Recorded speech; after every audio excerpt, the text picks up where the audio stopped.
Hi Bookfinders, it's Thursday, and this week I read Eats, Shoots, and Leaves by Lynn Truss.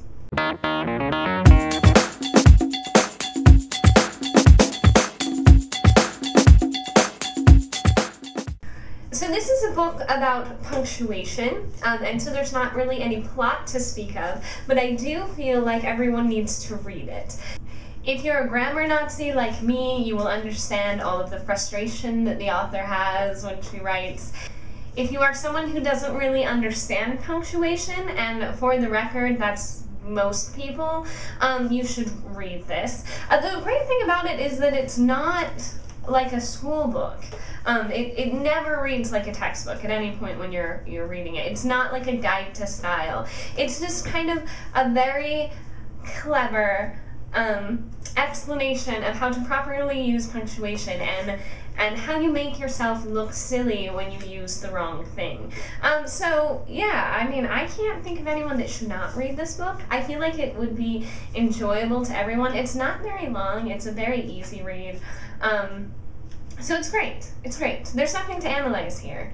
But everyone should read it, and I highly recommend it. I'm sorry I missed everyone's questions week before last. I just hadn't watched the videos, and I thought that I had. And then people were answering questions. I'm like, what are these even from? Okay. But I'm going to answer them for you now. So the first one was Julia's, are you reading anything else? Not really.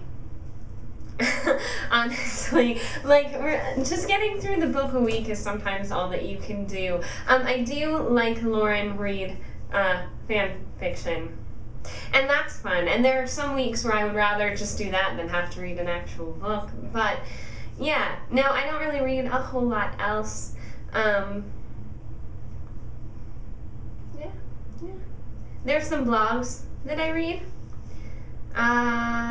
Yeah, but nothing too exciting. Lauren's question, what are your favorite musicals? And it's really hard for me to choose my top three. I do love musicals. Number one is probably Guys and Dolls. I love that one. I love it. And Rent should probably be in there. Avenue Q should be in there. Wicked, I'm on the fence about Wicked. Like, I love it, but I get tired of it really fast. So it's like I love it a lot for a little while, and then I'm so over it and don't even want to hear the music for a while. So I don't know. Wicked, back and forth. No, there are some musicals that I hate that everybody loves. Number one, Grease. I cannot stand Grease. Oh, I hate Grease so much. And the only one that can even compare to how much I hate Grease is The Sound of Music. And I know there are people gasping and clutching their breasts and can't even believe you don't like Grease or Sound of Music. And no, I don't. I find them irritating. I hate the music. I think the plots are silly. I don't like them. I don't like them at all. Then Dan's question about books with stories outside of the books. Probably I do have some. Probably I do. But this is the type of question where I would go to my bookshelf and look at my books and ponder and think about the stories that I have with them. But I can't do that right now because all of my books are in storage. So I know I said I was going to review The Last Ring Bearer today as well, but I don't even remember what I was going to say about it. So I'm going to have to come back to that later. But I'll probably review it at some point. I have like a vague idea of what I wanted to say, so I just need to think about it again. So my question for you guys this week is a book-related question.